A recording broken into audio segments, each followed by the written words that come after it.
Bismillah. Nakapag-post tayo patungkol sa ating website dito sa Khutbah Archive. Inshallah, itutur natin kayo kung ano yung mga makukuha natin na pakinabang dito sa ating website. Alhamdulillah, meron tayong dito tabs, khutbahs, scholars, which is yung mga contributor, tapos yung about. Dito sa khutbahs, may kita natin dito yung mga khutbah na kung saan ay na-contribute, na ibahagi ng ating mga contributor, no? Which is yung mga scholars natin. Sa kasalukuyan, meron pa lang dalawa. Itong akin at itong kay Kuya Rashid. So, meron na siyang dalawang na-publish na khutbah. Dito, pag nag-read tayo ng khutbah, pwede nating diretsong basahin dito sa mismong website. At saka kapag ang ating khatib is nag-provide siya ng recording ng kanyang pag-deliver, ay pwede niyang i-attach sa kanyang pag-submit. Pag nag-play tayo,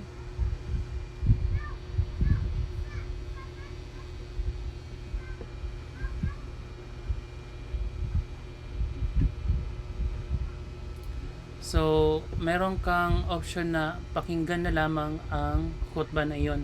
Ang kagandahan dito is ito'y nangangahulugan lamang na hindi lamang mga imam or mga khatib ang pwedeng makinabang dito sa ating website, kundi pati yung mga naghahanap ng kaalaman, gustong matuto, gustong magbasa, ay pwede siyang magbasa dito ng mga khutbah para dagdag kaalaman para sa kanya.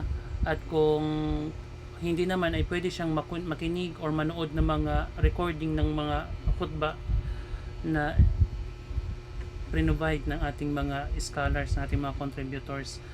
At isa pa sa mga kagandahan dito is pwede nating i-download yung mismong khutbah, no, sa PDF. Pag i-download natin yan, so at ating inopen, binuksan, is ganito ang magiging itsura niya.